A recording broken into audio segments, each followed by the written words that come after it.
Halo, apa kabar? Sudah jam 12, berarti di Indonesia jam 5 pagi. Sorry, saya baru bisa kontak kamu sekarang.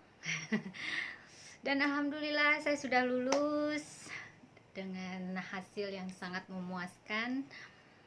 Alhamdulillah, semoga ilmu yang saya dapatkan bisa bermanfaat untuk semua orang. Amin. Gitu ya. Oke, saya menjawab tentang pertanyaan apa yang terjadi saat pandemi ini.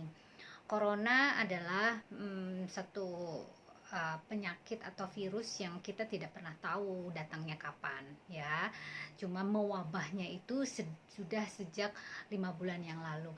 Tapi anyway, dengan seperti itu, apakah pemerintah hanya memikirkan soal medis saja, tapi tidak memikirkan soal kesehatan mentalnya?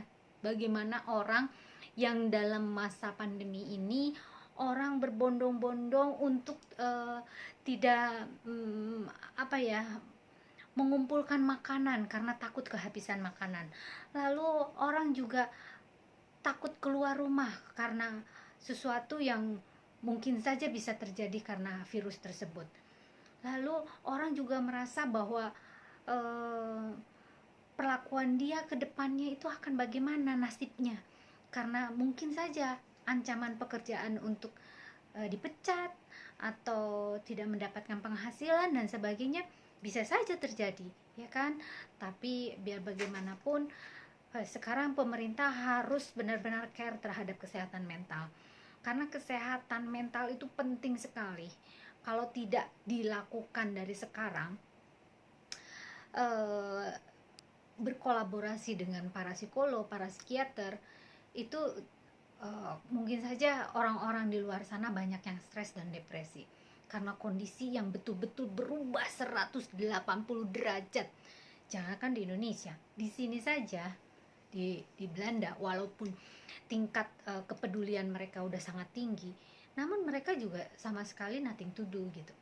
Tapi yang jelas, apapun yang dilakukan orang, kalau kita punya sesuatu kekuatan dan kesiapan, dalam arti ya ini risiko pribadi, bukan risiko orang lain dan tergantung orang lain. Jadi kita harus tetap care terhadap diri kita sendiri, bagaimana mengatasi konflik ini dengan lapang dada gitu, dengan lapang dada yang bisa menghasilkan. Dan sekarang jangan terus terpaku kepada masa lalu gitu, karena sekarang ini memang betul-betul sudah sangat berubah. Jadi kita harus memulai dari diri kita sendiri.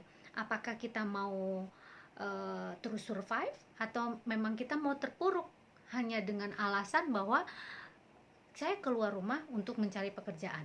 Oke, fine, mencari pekerjaan, tapi harus mengikuti prosedur-prosedur yang sudah ada. Misalkan cuci tangan sering-sering, lalu pakai masker, lalu jaga jarak dan sebagainya. Dan itu secara fisik, ya, itu secara fisik. Tapi harus kita siapkan juga mental kita, bagaimana menghadapi ini semua, karena semua orang pasti akan kena kalau kita tidak care terhadap diri kita sendiri. Nah, jadi mulai dari diri kita, jangan sampai kita terus larut dalam ketakutan, kecemasan dan depresi nanti akhirnya, dan akhirnya kesehatan dan daya tahan tubuh kita itu akan menurun. Jadi tetap kita harus happy apapun yang terjadi. Kita harus tetap positive thinking dan terus berusaha untuk kita harus sehat. Itu olahraga, minum air putih yang banyak, dan tetap kita harus menjaga sesuatu hal yang membuat kita happy, bahagia. Intinya itu. Karena kalau kita terpuruk dan kita depresi, kita daya tahan tubuhnya akan menurun. Ingat itu, ya.